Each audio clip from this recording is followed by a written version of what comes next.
Hello guys, തുടുപ്പിന്റെ ആദ്യ പോഡ്കാസ്റ്റിലേക്ക് ഏവർക്കും സ്വാഗതം. ഞാൻ അഖിൽ, എന്റെ കൂടെ എന്റെ സുഹൃത്തുക്കളായ ഞാൻ അനുരാജ്, ഋഷി. ഞാൻ അർജുൻ. ഞങ്ങളുടെ ആദ്യ പോഡ്കാസ്റ്റ് തന്നെ ഒരു വേറിട്ട എന്ന് പറയുമ്പോൾ തീപ്പൊരി ആയിട്ടുള്ള ഒരു വിഷയത്തിൽ നിന്ന് തന്നെ നമുക്ക് തുടങ്ങാന്ന് കരുതി. ഇപ്പം ട്രെൻഡിങ് ആയിക്കൊണ്ടിരിക്കുന്നത് ബിഗ് ബോസ് തന്നെയാണ്. ബിഗ് ബോസിൽ അഖിൽമാരാർ കുറച്ച് നല്ല സീരിയസ് ആയിട്ടുള്ള അലിഗേഷൻസ് ഇപ്പം യൂട്യൂബിലൂടെയും ഇൻസ്റ്റഗ്രാമിലൂടെയും ലൈവ് ഇട്ട് പുറത്തു വിട്ടിട്ടുണ്ടായിരുന്നു. അപ്പൊ അതിനെപ്പറ്റി നമുക്ക് ചർച്ച ചെയ്യാം. ആദ്യം തന്നെ ബിഗ് ബോസിനെ പറ്റി കൂടുതലായിട്ട് അറിയാവുന്ന ആൾ നമ്മുടെ കൂട്ടത്തില് അർജുനാണ്. അപ്പൊ അർജുനിൽ നിന്ന് തന്നെ തുടങ്ങാം. 24 മണിക്കൂറും കാണുന്ന ആളാണ്. അതെ, 24/7 ബിഗ് ബോസിനുള്ളിലാണ് അവൻ. ഞാൻ 24/7 ഒന്നും ബിഗ് ബോസ് കാണാറില്ല. ഇടയ്ക്കിടയ്ക്ക് ബിഗ് ബോസ് കാണും, എപ്പിസോഡ് എല്ലാം കാണും. ഈ പ്രശ്നങ്ങൾക്കൊക്കെ തുടക്കം സിബിന്റെ ഔട്ടാകലാണ്. സിബിനെ അൺഫെയർ ആയിട്ടാണ് ബിഗ് ബോസ് പുറത്താക്കിയതെന്ന് സിബിൻ തന്നെ വീഡിയോയിലൂടെ പുറത്തുവിട്ടാണ് ഈ പ്രശ്നങ്ങൾക്ക് തുടക്കമായത്. അതിന് ശേഷം അഖിൽമാരാറ് അതിന് കൂടുതൽ അലിഗേഷൻസ് ഒക്കെ പറഞ്ഞ് അതിന്റെ കൂടെ ഒപ്പം ചേരുകയായിരുന്നു. അതിന് എന്തൊക്കെയാണ് അഖിൽമാരാറ് പറഞ്ഞതെന്നുള്ള വീഡിയോ ജസ്റ്റ് നമ്മൾ മുകളിലെന്തോ കൊടുത്താൽ മതി, നമുക്ക് കാണിക്കാം. അത് ജസ്റ്റ് ആരെങ്കിലും കാണാത്തവരുണ്ടെങ്കിൽ അതൊന്ന് കണ്ടിട്ട് പോവാം. അതിനകത്ത് സീരിയസ് ആയ അലിഗേഷൻസ് അഖിൽമാരാറ് പറയുന്നുണ്ട്. കുറച്ച് സ്ത്രീകളുടെ വിഷയം പറയുന്നുണ്ട്. പിന്നെ സിബിന് കുറച്ച് മെന്റൽ ഇഷ്യൂ എന്നൊക്കെ പറഞ്ഞാണ് പുള്ളി പറയുന്നത്. അതിൽ കുറച്ച് മരുന്നുകൾ ആന്റി ഡിപ്രസന്റ് ആയിരിക്കാം കൊടുത്തത്. അത് ഇത്ര വലിയ സംഭവമായിട്ട് സാധാരണ ഡിപ്രഷനൊക്കെ വരുന്ന ഒരാൾക്ക് കൊടുക്കുന്ന മരുന്നായിട്ടാണ് എനിക്ക് തോന്നിയിട്ടുള്ളത്. പക്ഷെ എന്ത് മരുന്നാണെന്ന് ഇതുവരെ സിബിനും പുറത്തു വിട്ടിട്ടില്ല, അഖിൽമാരാറും പുറത്തു വിട്ടിട്ടില്ല. അഖിൽമാരാറും സിബിനും കോണ്ടാക്ട് ഉണ്ടെന്നാണ് ഇതിൽ അറിയാൻ പറ്റുന്നത്. സിബിൻ ഇതിനായിട്ട് വലിയൊരു വീഡിയോ അല്ലെങ്കിൽ അതിന് എന്തെങ്കിലും ഒരു ഇതായിട്ട് പുറത്തു വിടണം. വീഡിയോ എന്തെങ്കിലും ഒന്ന് പുറത്തു വിട്ടില്ലെങ്കിൽ ഈ അലഗേഷൻസ് ഇവിടെ തന്നെ ഉണ്ടായിരിക്കും. അത് പിന്നെ ഇനിയുള്ള കണ്ടസ്റ്റൻസിനും ഇതിന് ഉള്ളിലുള്ള കണ്ടസ്റ്റൻസിനും എല്ലാരെയും ബാധിക്കുന്ന തരത്തിലുള്ള ഒരു ഇതാണ്, അലിഗേഷൻസ് ആണ് മാരാര് പുറത്തു വിട്ടത്. പിന്നെ ഇതിന്റെ കണ്ടന്റും ബാക്കി കാര്യങ്ങളൊക്കെ നിങ്ങൾക്ക് അറിയാവുന്നതാണല്ലോ. എല്ലാരും കണ്ട് ഒരു സെറ്റ് ഓഫ് ആൾക്കാർക്ക് ഇത് ഭയങ്കര മോശം ഒരു കണ്ടന്റ് പുറത്തുവിടുന്ന പ്രോഗ്രാം ആണെന്നും മറ്റു ചിലർക്ക് ഇത് കുഴപ്പമില്ല, എന്റർടൈൻമെന്റ് ഫൺ എന്നുള്ള ടൈപ്പിൽ കൊണ്ടുപോകുന്നവരും ഉണ്ട്. നിങ്ങൾക്ക് എങ്ങനെയാണ് ഋഷിക്ക് എങ്ങനെയാണ് ഇതിനെ പറ്റി? ഇത് ഞാൻ അധികം കാണാറില്ല. എന്നിരുന്നാലും എന്താ പറയുന്നേ, ഇതൊരു എന്റർടൈൻമെന്റ് പർപ്പസിന് വേണ്ടിയാണ് ഇറക്കുന്നത്. പക്ഷേ നോക്കുമ്പോഴേക്കും എന്താ പറയുന്നേ, സാഡിസം അത് തന്നെയാണ് ഇതിന്റെ അടിത്തറ. അതായത് ഇപ്പം നമുക്കൊരു പ്രോഗ്രാം കാണാൻ വേണ്ടി അപ്പം നമ്മളെ ഉള്ളിലെ സാഡിസത്തിനെ അവര് എന്ത് ചെയ്യുന്നു, കച്ചവടാക്കുന്നു. അത് തന്നെ സംഭവം. അതായത് ഒരു സ്ഥലത്ത് അടിപിടി, അല്ലെങ്കിൽ നമ്മൾ വിഷമിക്കുന്നു, നമ്മൾ സ്ട്രഗിൾ ചെയ്യുന്നു, നമ്മൾ വേദനിക്കുന്നു, അങ്ങനെയൊക്കെയുള്ള സാധനങ്ങള് ഇങ്ങനെ ചാനൽ വഴിയൊക്കെ പുറത്തു വിടുമ്പോഴേക്കും ആൾക്കാർക്ക് അത് കാണാൻ വേണ്ടി കൂടുതൽ ത്വര ഉണ്ടാകും. ഇപ്പൊ തന്നെ ഇതിന്റെ എക്സ്ട്രീം ലെവലിലുള്ള ആൾക്കാർ ഇങ്ങനത്തെ വീഡിയോസ് ഒക്കെ കാണുന്നതെന്ന് വെച്ചാൽ ഡാർക്ക് വെബ് പോലുള്ള സ്ഥലങ്ങളിലാണ് പോയി കാണുന്നത്. അതായത് ഒരാളെ ടോർച്ചർ ചെയ്യുന്നത്, ഒരാളെ വിഷമിപ്പിക്കുന്നത്, അങ്ങനത്തെ വീഡിയോസ്. അതിന്റെ ഒരു എന്താ പറയുന്നേ, ഒരു വീര്യം കുറഞ്ഞ ഒരു പതിപ്പാണെന്നാണ് എനിക്ക് തോന്നുന്നത് ബിഗ് ബോസ്. അതിന്റെ വീഡിയോ ധ്രുവറാത്തെ ഒരു 8-9 മാസം മുന്നേ പുള്ളിയാണല്ലോ ഇപ്പൊ തരംഗം. പുള്ളി ഒരു വീഡിയോ ചെയ്തിട്ടുണ്ട്, ബിഗ് ബോസ് എക്സ്പോസ്ഡ് എന്ന് പറഞ്ഞുകൊണ്ട്. പുള്ളീനെ ബിഗ് ബോസിലേക്ക് വിളിക്കുന്നു, ബിഗ് ബോസില് പുള്ളി അടുത്ത ഇതില് ചേരുന്നു എന്നൊക്കെ പറഞ്ഞ് ഒരുപാട് യൂട്യൂബേഴ്സ് അതിനെ കുറിച്ച് വീഡിയോ ഇട്ട് അതിനെതിരെ പുള്ളി ഇട്ട വീഡിയോ ഉണ്ട്. അതിൽ പറയുന്നുണ്ട് ഈ സാഡിസത്തിനെ കുറിച്ചും ഈ ആൾക്കാരെ ഡെയിലി ലൈഫിനെ ഒളി ക്യാമറ വെച്ച് ഷൂട്ട് ചെയ്യുന്ന പോലെയാണ് ഈ പരിപാടി. അതിന്റെ വിജയം ഇതാണ്. എല്ലാവർക്കും ഈ ഒരു കണ്ടന്റ് കാണുമ്പോഴുള്ള ഒരു ഇതിലാണ്. അതാണ് ഈ TRP ഇത്രയും കൂടാനും ഈ പ്രോഗ്രാമത്തിന് കാരണം. ഇത് ഇപ്പോഴൊന്നും തുടങ്ങിയ പരിപാടി ഇതല്ല. ഈ സംഭവം എല്ലാവർക്കും അറിയാവുന്ന പോലെ 1984 ഒരു നോവലിന്റെ അടിസ്ഥാനത്തിൽ, ബിഗ് ബ്രദർ എന്ന നോവലിന്റെ അടിസ്ഥാനത്തിലാണ് ഇത് ആദ്യം തുടങ്ങുന്നത്. ഇപ്പം ഹിന്ദിയിൽ എനിക്ക് തോന്നുന്നു 17 സീസൺസ് ആയി.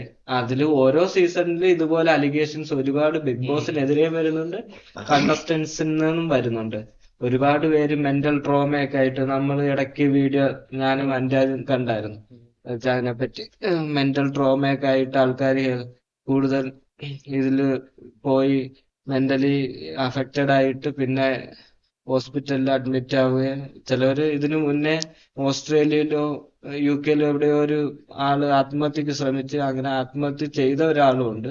മെന്റലി ട്രോമ വന്നിട്ട് ആത്മഹത്യ ചെയ്ത ആളുണ്ട്. ഇന്ത്യൻ ബിഗ് ബോസ് ഇതിന് കുറച്ച് തീവ്രത കുറഞ്ഞ അളവിലാണ് വരുന്നത്. പക്ഷെ അതിലും മലയാളത്തില് മലയാളികളെല്ലാം നല്ല മെച്യൂരിറ്റി ഉള്ള ഈ കണ്ടന്റ് ആവശ്യപ്പെടുന്നവരായോണ്ട് അവർ ഇത്രയും വലിയ ലെവലിലേക്കൊന്നും പോയിട്ടില്ല. ഹിന്ദി ബിഗ് ബോസിൽ ഭയങ്കര സാഡിസം, ഋഷി പറഞ്ഞ പോലെ സാഡിസ്റ്റിക് ആയിട്ടുള്ള ടാസ്ക് ബിഗ് ബോസ് കൊടുക്കാറുണ്ട്. അത് അടിയിലേക്ക് പോകണം എന്ന് വെച്ച് തന്നെയാണ് അവര് കൊടുക്കാറുള്ളതെന്ന് എനിക്ക് തോന്നിയിട്ടുള്ളത്. ഇടയ്ക്ക് കണ്ണിലും മുളക് പൊടി തേക്കുന്ന ടാസ്ക്, അത് സംഭവം ചേർന്ന് എങ്ങനെയും എണീപ്പിക്കുക എന്നുള്ളൊരു ഇത്. ഇപ്പൊ കണ്ടസ്റ്റൻസ് മുളക് പൊടി തേക്കുക എന്നുള്ള ഇതിലേക്ക് പോകും. ഇതിനകത്ത് വെള്ളത്തിൽ കിടന്ന് അതിൽ എത്ര സർവൈവ് ചെയ്യുന്നു, അങ്ങനെ ഒരുപാട് സാഡിസ്റ്റിക് ആയിട്ട് ആൾക്കാർക്ക്, പുറത്തുള്ളവർക്ക് അതൊരു ഫണ്ണായിട്ട് കാണാൻ വേണ്ടി ചെയ്യുന്ന ഒരുപാട് വീഡിയോസ് ഉണ്ട്. നമ്മളിപ്പം കണ്ടന്റ് ഈ അഖിൽമാരാറിന്റെ കേസ് വരുവാണെങ്കിൽ, അഖിൽമാരാർ പഴയ, നിങ്ങൾക്കറിയാലോ ബിഗ് ബോസിന്റെ ഒരു വിന്നർ പറയുമ്പോ അതിനനുസരിച്ചുള്ള എഫക്റ്റ് നല്ലതും, പുള്ളി നല്ല ജനപ്രിയനായിട്ട് ഇറങ്ങിയ ഒരു വിന്നറാണ്, കണ്ടസ്റ്റന്റ് വിന്നറായതാണ്. അതിന് അകത്ത് പുള്ളീനെ പുറത്താക്കാൻ ഒരുപാട് പേര് ശ്രമിച്ചിരുന്നു എന്നൊക്കെ പുള്ളി പറയുന്ന കേൾക്കുന്നു. അതിൽ എത്രത്തോളം ഇത് ഉണ്ടെന്ന് അറിയാമോ? നിനക്കിനി എന്താണ് ബിഗ് ബോസിനെ പറ്റി പറയാനുള്ളത്? ഞാനും ഇതിന്റെ ഒരു സ്ഥിരം പ്രേക്ഷകനല്ല, ഞാൻ ഇടയ്ക്ക് കാണാറുണ്ട്. അപ്പൊ എനിക്ക് തോന്നുന്നതെന്ന് പറയുന്നത്, എനിക്ക് കുറച്ച് ഇതിനകത്ത് കുറെ മാനിപ്പുലേറ്റഡ് ആയിട്ടുള്ള സാധനമായിട്ടാണ് എനിക്ക് തോന്നുന്നത്. സ്ക്രിപ്റ്റ് എന്നാണോ? അതെ, ഒരു സ്ക്രിപ്റ്റഡ് പോലെ. കാരണം ഒരാൾ കേറുമ്പോൾ തന്നെ അയാൾ ഇന്ന രീതിയിൽ ബിഹേവ് ചെയ്യാവൂ എന്നൊരു സ്ട്രക്ചർ അവരെടുത്ത് പറഞ്ഞു, നീ ഇന്ന രീതിയിലുള്ള ഒരു ക്യാരക്ടറാണ്. ഉദാഹരണം തന്നെ നമ്മുടെ മറ്റേ സായി, മറ്റേ സീക്രട്ട് ഏജന്റ്, പുള്ളി പുറത്ത് നല്ല വീഡിയോസ് ഒക്കെ കാണുമ്പോ തന്നെ അറിയാലോ എന്തിനോട് റിയാക്ട് ചെയ്യുന്ന ഒരു നല്ല ഒരു ക്യാരക്ടർ വെച്ചാണ് ഇപ്പൊ ഞാനടക്കം കണ്ടവരെല്ലാരും പ്രതീക്ഷിച്ചത് അങ്ങനെ ഒരു ക്യാരക്ടറാണ്. എല്ലാരെയും വലിച്ചു കീറി അവിടെ എത്തിക്കുമെന്ന് വിചാരിച്ചിട്ട് ഓരോന്നും പരിശോധിക്കുന്ന ആളാണ്. ആ ഒരു രീതിയിലാണ് നമ്മള് ചിന്തിക്കുന്നത്. കീറി മുറിക്കുന്നുണ്ട് സായിനെ, പുറത്ത് ആൾക്കാര് നല്ലപോലെ ട്രോളി കൊല്ലുന്നുണ്ട്. പുള്ളിക്ക് അവിടെ ഒരു കാർ എത്തിച്ചു കൊടുക്കാൻ വേണ്ടി അതാണ്, അദ്ദേഹം കാറിലിരുന്ന് മാത്രം വീഡിയോ ചെയ്യുന്ന ഒരാളാണ്. കാറുമായിട്ട് ബന്ധപ്പെട്ട ഒരു ടാസ്ക് കൊടുക്കുകയാണെങ്കിൽ നല്ലോണം അത് ചെയ്യുമായിരിക്കും. പുള്ളിയുടെ തോന്നുന്നു ഇടയിൽ കൂടെ കുത്തിത്തിരിപ്പ് ഇപ്പം സ്റ്റാർട്ട് ചെയ്യാൻ നോക്കുന്നുണ്ടെന്ന് തോന്നുന്നു, ആരെന്ത് ചെയ്യണമെന്ന്. എന്റെ ഒരു ഇതില് ഇത് സ്ക്രിപ്റ്റഡ് എന്ന് വെച്ചാൽ ഇങ്ങനെ ഒരു ക്യാരക്ടർ കൊടുത്ത് സ്ക്രിപ്റ്റഡ് ആയിട്ട് എനിക്ക് തോന്നിയിട്ടില്ല. അല്ലാണ്ട് ഇത് കോൺസെപ്റ്റ് ആ ബിഗ് ബ്രദർ എന്നുള്ള ഷോയിന്ന് വന്ന അതൊരു സാഡിസം, അങ്ങനെയുള്ള ഓരോ ഇതും നെഗറ്റീവ് സാധനങ്ങൾ പൊക്കി നൈസായിട്ട് ഓരോ കണ്ടസ്റ്റൻസിന് ഇട്ടുകൊടുത്ത് അവരെ ഒന്ന് മൂപ്പിച്ച് അടിയുണ്ടാക്കാനുള്ള പരിപാടിയാണ് അവരെ മെയിൻ പരിപാടി. അതിപ്പം മോഹൻലാൽ ഓരോ വീക്കെൻഡിലും വന്നിട്ട് അത് ചെയ്യരുത് ഇത് ചെയ്യരുതെന്ന് പറഞ്ഞാലും മോഹൻലാലിന്റെ ഉള്ളില് ഇത് ചെയ്യടാ അവന്റെ ഇട്ടിക്കടാ എന്നുള്ള മൈൻഡായിരിക്കും. ലാലേട്ടൻ എന്തിനാണ് ഈ ഷോയിൽ പോയെന്ന് തന്നെ എനിക്ക് ചെറിയ ഡൗട്ട് ഉണ്ട്.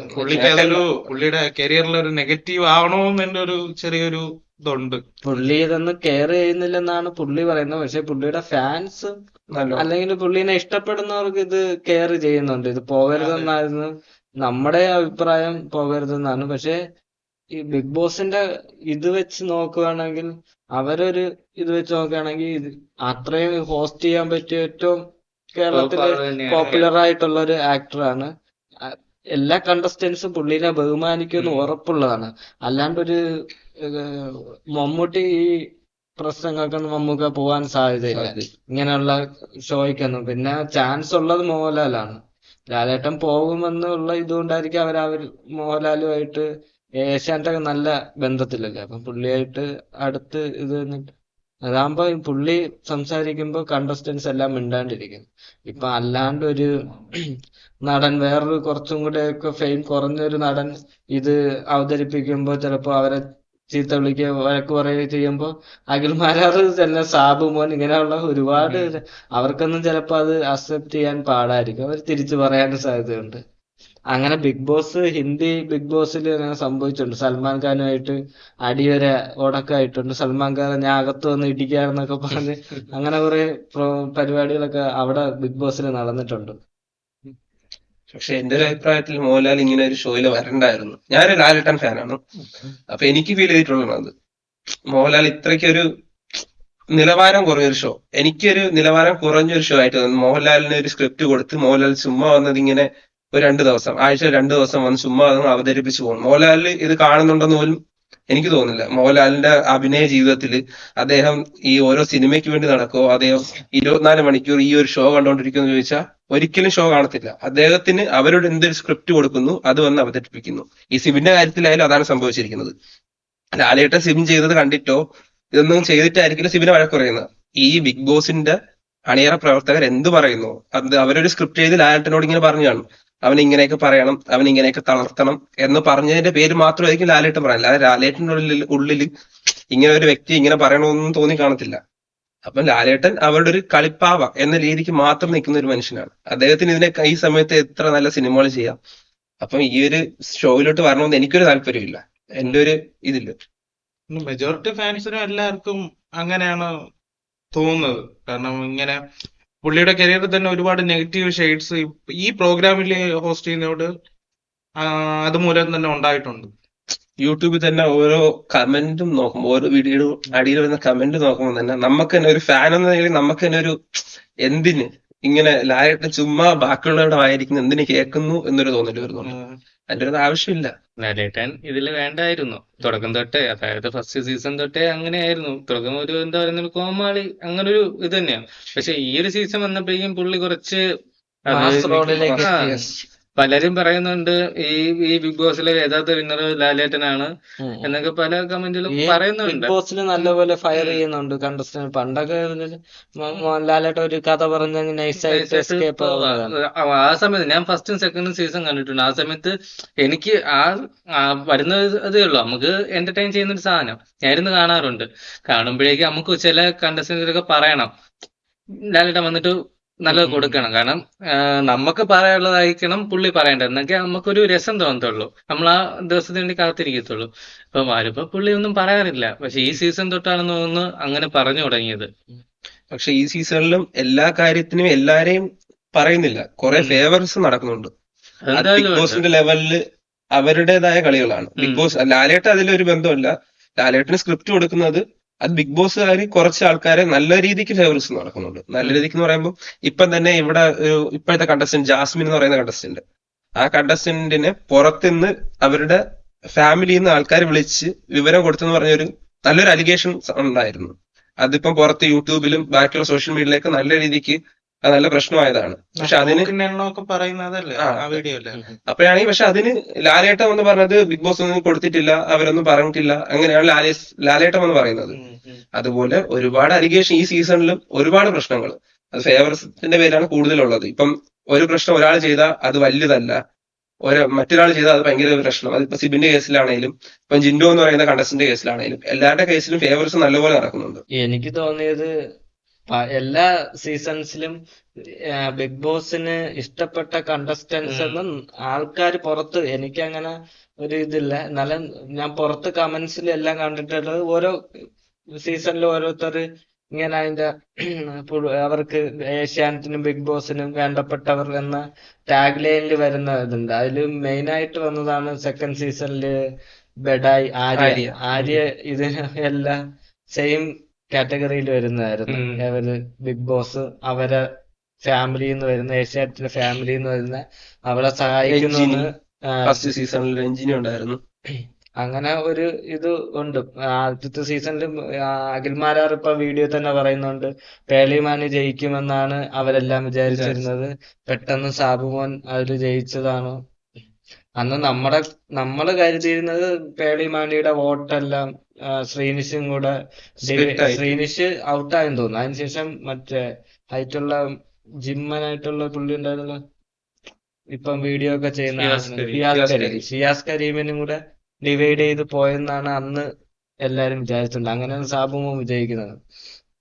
ഇതിനകത്ത് മെയിൻ ആയിട്ട് പറയുകയാണെങ്കിൽ കുറച്ച് കോൺട്രവേഴ്സീസ് ഒക്കെ ഉണ്ടാക്കുന്ന ആൾക്കാരാണ് ഇതില് ഫേമസ് ആയി ഫേമസ് ആയി വരുന്നത്. സാബു മോൻ ആയിക്കോട്ടെ, ഡോക്ടർ രജിത് കുമാർ ആയിക്കോട്ടെ, റോബിൻ രാധാകൃഷ്ണൻ, ഇപ്പൊ അഖിൽമാരാറ്.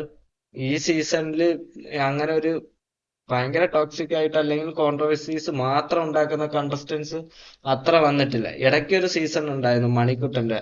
അതാണ് ഒരു എന്റർടൈൻമെന്റ്. ഇപ്പം നല്ലൊരു പോസിറ്റീവ് ഒരു ബിഗ് ബോസ് എന്ന് തോന്നിക്കാൻ പറ്റിയ ഒരു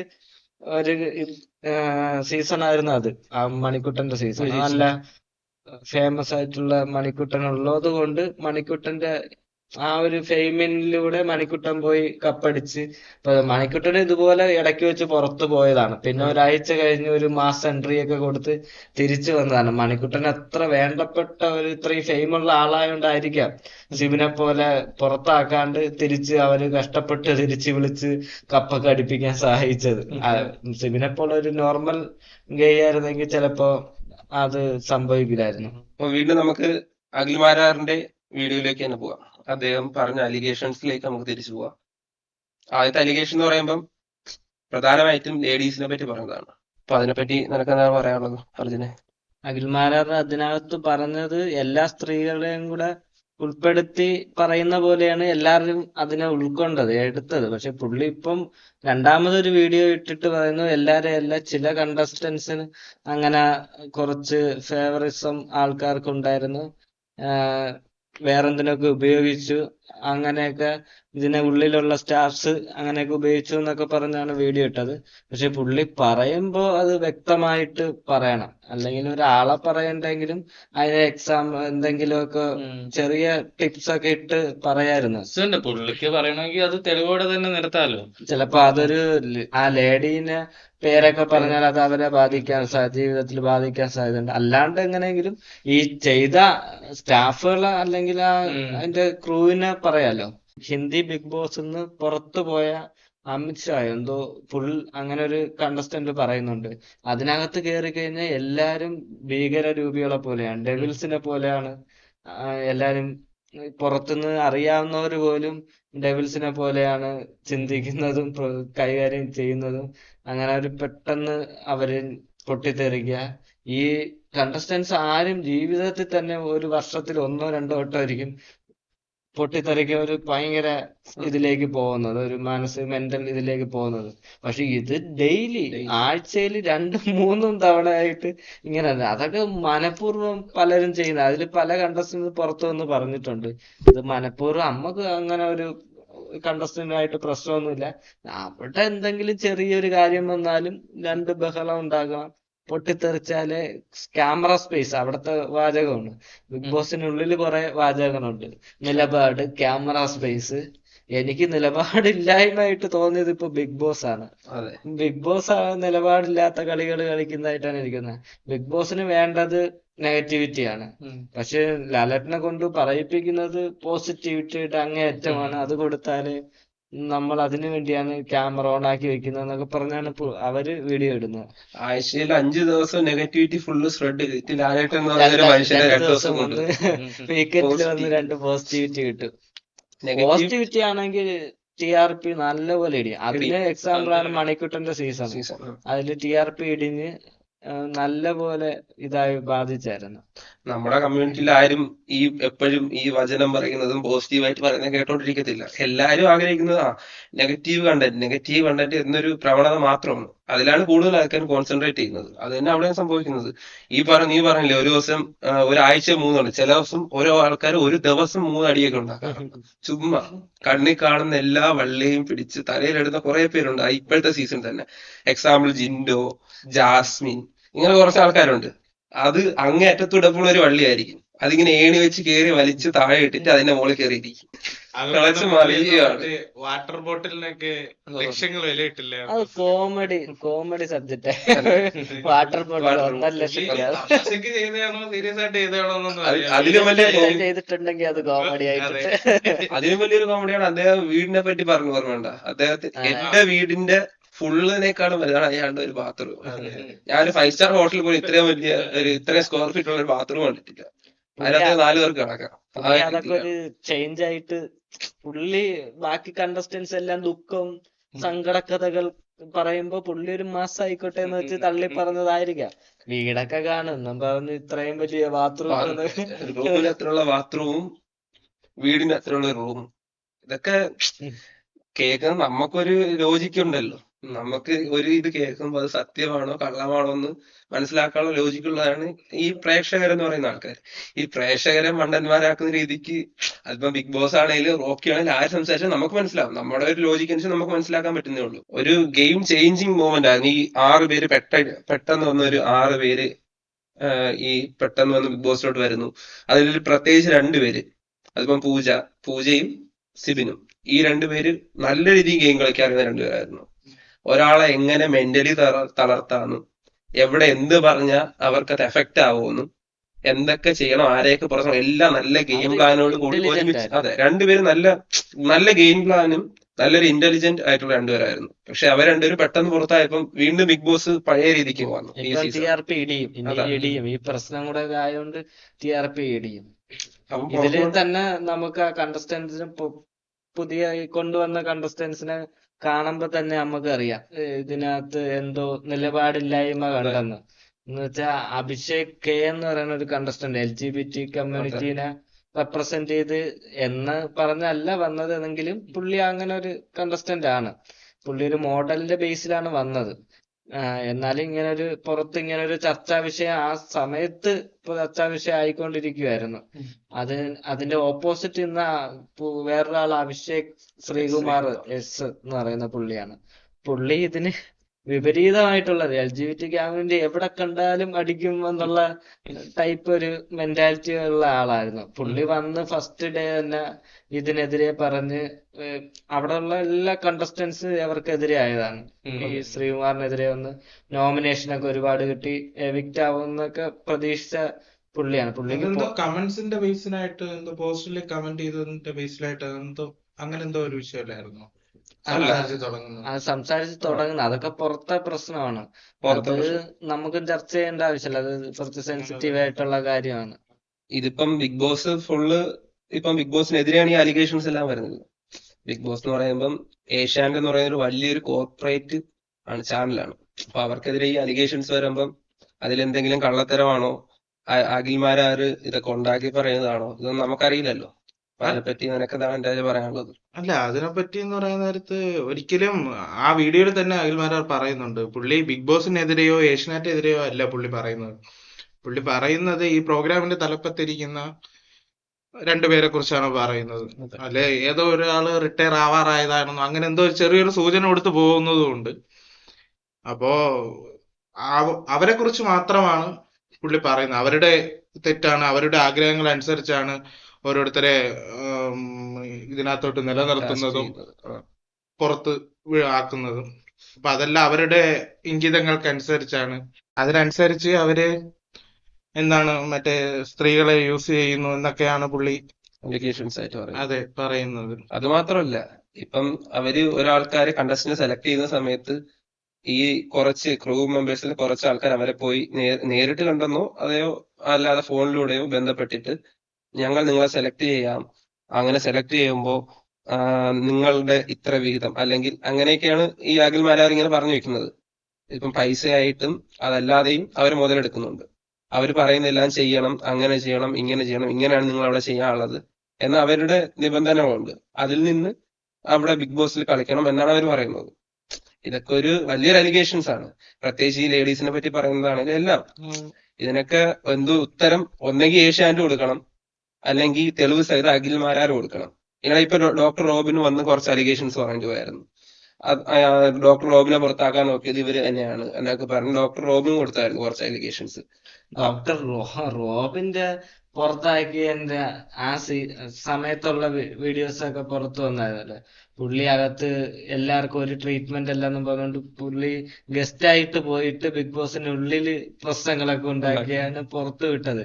ഉള്ളില് ക്രൂ മെമ്പേഴ്സിനുള്ളിലൊക്കെ വരുന്ന ഈ അഖിൽമാരാർ കൊടുത്ത അലിഗേഷൻസ് ഒക്കെ വളരെ സീരിയസ് ആയിട്ടുള്ള കാര്യങ്ങളാണ്. ഇതിപ്പം ഫിലിം ഫീൽഡിലൊക്കെ ആണെങ്കിൽ കാസ്റ്റിംഗ് കോച്ച് അതൊക്കെ ഭയങ്കര സംഭവമാണ്. പോലീസ് കേസ് മറ്റു കാര്യങ്ങളൊക്കെ ആവേണ്ടതാണ്. അഖിൽമാരാർ ഇനി ഇതിന് പുറത്തൊരു വീഡിയോ ഇട്ട് എല്ലാത്തിനും ഒരു കൺക്ലൂഷൻ ഉണ്ടാവുമെന്ന് തോന്നുന്നു. പുള്ളി പറഞ്ഞത് മറ്റേ ശരിയായുള്ള കേസാണെങ്കിൽ തീർച്ചയായും അത് നടപടി എടുക്കേണ്ട വളരെ വളരെ സീരിയസ് ആയിട്ടുള്ള ഒരു കേസാണ് അത്. അത് എന്തായാലും നടപടി എടുത്താലേ പറ്റുള്ളൂ. അത് ഉള്ളതാണെങ്കിൽ, ആ കേസ് ഉള്ളതാണെങ്കിൽ തെളിവടക്കം. എന്റെ അഭിപ്രായം എന്ന് പറയുന്ന നേരത്ത് അങ്ങനെ ഒരു കേസ് അഖിൽമാരാർക്ക് ഉറപ്പുണ്ട്, അത് സത്യമാണെങ്കിൽ പുള്ളി തെളിവടക്കം നിരത്തി അതൊരു നമ്മുടെ പ്രേക്ഷകരെ കാണിച്ചില്ലെങ്കിലും സർക്കാർ ബന്ധപ്പെട്ട അധികാരികളിൽ എത്തിക്കണം എന്നാണ് പറഞ്ഞത്. കാരണം അത് ഒരിക്കലും സപ്പോർട്ട് ചെയ്ത് മുന്നോട്ട് കൊണ്ടുപോകൂടാത്തൊരു കേസാണത്. പക്ഷെ അത് നമ്മളെ പ്രേക്ഷകരെയും കാണിക്കണം. പ്രേക്ഷകരാണല്ലോ ഈ ഒരു ബിഗ് ബോസിന്റെ വിജയം എന്ന് അവർ പറഞ്ഞുകൊണ്ടിരിക്കുന്നത്. പ്രേക്ഷകർ എന്ത് പറയുന്നു അതനുസരിച്ചാണ് ഇവിടെ നടക്കുന്നതെന്നല്ലേ അവർ പറയുന്നത്. അതെ. അപ്പം ഇങ്ങനെ ഒരു അവിടെ ഇപ്പം പോയ എല്ലാ ലേഡീസും ഇങ്ങനെയാണെന്ന് ഒരു അലിഗേഷൻ വരുമ്പോ, അല്ലെങ്കിൽ കുറച്ച് ലേഡീസ് ഇങ്ങനെയാണ് അലിഗേഷൻ വരുമ്പം ഇത് കണ്ടുകൊണ്ടിരിക്കാൻ നമ്മുടെ മനസ്സിൽ തന്നെ തോന്നും. പക്ഷെ ഇതിനകത്തൊരു കേസ് എന്ന് പറഞ്ഞു കഴിഞ്ഞാൽ ആ വോട്ടിന്റെ കേസിൽ ഒരു ക്ലാരിറ്റി ഉണ്ട് കേട്ടോ. എനിക്കൊരു ഡൗട്ട് ഉണ്ടായിരുന്നു, ഞങ്ങൾ ഈ ചെയ്യുന്ന വോട്ടുകളൊക്കെ അവര് കാര്യമായിട്ട് എടുക്കും, ഇനി അവരുടേതായ രീതിയിലാണ് അവർ കൊടുക്കുന്നതെന്നുള്ളത് എനിക്കൊരു പക്ഷെ ഡൗട്ട് അവിടെ ഉണ്ട്. ഇടയ്ക്ക് ആരോ പറഞ്ഞായിരുന്നു എന്തോ റോബോട്ട് വെച്ച് എന്തോ വോട്ട് ചെയ്യുന്നു. അതും പറഞ്ഞായിരുന്നു, വീഡിയോയില് പറഞ്ഞായിരുന്നു. വീഡിയോയില് പറയുന്നുണ്ട്. പക്ഷെ അത് അവര് കറക്റ്റ് ചെയ്തെന്ന് പറഞ്ഞു. അത് അവരെന്തോ മനസ്സിലാക്കിയത് കറക്റ്റ് ചെയ്തെന്ന് പറഞ്ഞു. അതിനെന്തോ ഓഡിറ്റിംഗ് ഏജൻസി അങ്ങനെ എന്തൊക്കെ ഉണ്ടെന്ന് പറഞ്ഞു. സംഭവം സിബിന്റെ കേസിൽ നിന്നത് വേറെ ലെവൽ തലത്തിലേക്ക് എത്തിയിട്ടുണ്ട്. സിബിൻ ഇതിലൊന്നും ഇൻവോൾവ് അല്ലാത്തതായിരിക്കും നല്ലത്. പുള്ളിക്ക് ഒരു കോൺട്രാക്ട് ഉണ്ട്. ആ കോൺട്രാക്ടിനനുസരിച്ച് മത്സ്യത്വമായി അതിനപ്പുറത്തേക്ക് കടന്നെന്തെങ്കിലുമൊക്കെ ചെയ്തെങ്കിൽ കോൺട്രാക്ട് ഒന്നും നോക്കേണ്ട കാര്യമില്ല. ഇവിടെ കോടതിയും ബാക്കി കാര്യങ്ങളൊക്കെ ഉണ്ടല്ലോ. കോൺട്രാക്ടിനായാലും കോൺട്രാക്ട് വെച്ചാൽ എന്തിനും ഒരു ലിമിറ്റ് ഉണ്ടെന്ന് തോന്നുന്നു. പക്ഷേ സിബിൻ പോലും ഒരിക്കലും ഇങ്ങനെ വിചാരിച്ചു കാണത്തില്ല ഈ ഒരു ഇഷ്യൂ ഇത്ര കത്തിക്കേറുമെന്നോ ഇത്രയ്ക്ക് ഇത് മുന്നോട്ട് പോകുമെന്നോ ഒന്നും വിചാരിച്ചു. അദ്ദേഹം എല്ലാരെയും കണ്ടപ്പോ, ഒരു സോഷ്യൽ മീഡിയയിൽ എല്ലാ ആൾക്കാരെയും കണ്ടപ്പോ ആ ഒരു ഇതിലങ്ങ് പറഞ്ഞു പോയതായിരിക്കാം ഇത്രയും പ്രശ്നമായത്. അതിപ്പം അഖിൽമാരാരും ഡോക്ടറും അവരെ കയറ്റി പിടിക്കുന്ന ആരും വിചാരിച്ച കാര്യമല്ല. ബിഗ് ബോസ് ഹിന്ദി പതിപ്പിലൊരു കണ്ടസ്റ്റന്റ് പുറത്ത് വന്നിട്ട് പറയുന്നുണ്ട് ഇതിന്റെ കോൺട്രാക്റ്റും കാര്യങ്ങളും. ഇത് പുറത്ത് പറഞ്ഞുകൂടാത്തതാണ്. ഒരു വീഡിയോയില് പുള്ളിക്കാരി ഒരു വീഡിയോയില് പറയുന്നുണ്ട് ഈ കോൺട്രാക്റ്റില് അവിടെ നിന്ന് ചാടിപ്പോവാൻ ശ്രമിക്കുകയോ ചാടിപ്പോവുക അല്ലെങ്കിൽ ഇതിനെക്കുറിച്ച് ഉള്ളിൽ നടക്കുന്ന കാര്യങ്ങൾ പുറത്ത് പറയുകയോ ചെയ്ത് 2 കോടിയോളം നഷ്ടപരിഹാരം എൻമോൾ ഷൈനൊക്കെ കൊടുക്കേണ്ടി വരും. ഏഷ്യാനെറ്റ് അല്ലെങ്കിൽ അത് അന്ന് അവിടെ കളേഴ്സ് എന്തോ ആണ്, അവർക്കൊക്കെ കൊടുക്കേണ്ടി വരും. അങ്ങനെ വലിയ വലിയ ഇത് കോർപ്പറേറ്റ് ആണല്ലോ, അവർക്ക് ലീഗൽ ടീം ഒരുപാട് കാണും. എന്തെങ്കിലും ഒന്ന് വായിന്നല്ലോ വീണ് എന്തെങ്കിലും ആയി കഴിഞ്ഞാൽ സാധാരണക്കാരനെ കൊണ്ട് കൂട്ടിയാൽ സാധാരണ കൂടുന്ന സിബിനെ കൊണ്ട് അഖിൽമാരാറിനെ കൊണ്ട് കൂട്ടിയാൽ കൂടുന്നതായിരിക്കില്ല. അഖിൽമാരാർ പറയുന്നുണ്ടല്ലോ ചിലപ്പം ജീവിതം പോലെ നഷ്ടപ്പെട്ടേക്കാം. അഖിൽമാരാറിന് അതൊരു പ്രശ്നമായിരിക്കത്തില്ല. പുള്ളി ഡോൺ കെയർ അങ്ങനത്തെ ഒരു ആറ്റിറ്റ്യൂഡ് ഉള്ള. പക്ഷെ സിബിൻ അങ്ങനെയാണെന്ന് തോന്നുന്നില്ല. പുള്ളിയൊക്കെ വളർന്നു വരുന്ന ഒരു അല്ല, എനിക്ക് തോന്നുന്നു പുള്ളി ഇതിനകത്ത് വലുതായിട്ട് പുള്ളി സംസാരിക്കാൻ നിക്കത്തില്ല എന്ന് തോന്നുന്നു. അദ്ദേഹം പോലും വിചാരിക്കാതെ നടന്നൊരു കാര്യമാണ് ഇപ്പൊ ഇത്രയും ഇത് വന്നത്. അതെ, ഒന്നും പുള്ളി പുള്ളി ഒന്നും വിട്ടു പറഞ്ഞതായിട്ട് ഇല്ല എന്ന് തോന്നുന്നു. കോൺട്രാക്റ്റിന് എന്തോ കാലയളവുണ്ട്. അതെന്തോ 10 മാസം എന്തോ കാലയളവുണ്ട്. വ്യക്തമായിട്ട് അറിയത്തില്ല. ആ കോൺട്രാക്ട് ഒക്കെ കഴിഞ്ഞിട്ട് ചിലപ്പോ അദ്ദേഹം പറഞ്ഞാലായി എന്താണ് സംഭവിച്ചതെന്ന്. പക്ഷെ എനിക്ക് എടുത്തു പറയാനുള്ള ഈ ഡിപ്രഷന്റെ ഒരു കാര്യം പറയുന്നുണ്ട്. ആന്റി ഡിപ്രഷൻ ഈ മെഡിസിൻ കൊടുത്തപ്പം ഭ്രാന്തായി പോവും അങ്ങനെ. സൈക്കാട്രിക് മെഡിസിൻ ആണ് കൊടുത്തതെന്ന്. അതൊന്നും ഇത്രയും വലിയൊരു പ്രോഗ്രാം നടത്തുന്ന ഒരു ടീം, അതും പുള്ളി ആ സൈക്കാട്രിസ്റ്റ് എന്ന് പറഞ്ഞ അല്ലെങ്കിൽ സൈക്കോളജിസ്റ്റ് എന്ന് പറയുന്നത് എല്ലാ ഹിന്ദിയിലും മറാഠിയിലും തെലുങ്കിലും എല്ലാത്തിലും പുള്ളിയാണ് മെയിൻ ആയിട്ടുള്ള ഡോക്ടർ എന്നാണ് അറിയുന്നത്. അപ്പൊ പുള്ളിയൊന്നും വന്നിട്ട് ഒരിക്കലും ഇങ്ങനത്തെ ഒരു മരുന്ന് ഇതിന് ഹിസ്റ്ററി ഒന്നും ഇല്ലാത്ത ഒരാൾക്ക് കൊടുക്കാൻ സാധ്യതയില്ല. അപ്പൊ എത്രയും പെട്ടെന്ന് പ്രശ്നങ്ങൾക്കൊക്കെ ഒരു തീർപ്പുണ്ടാവട്ടെ എന്ന് ആഗ്രഹിക്കുന്നു.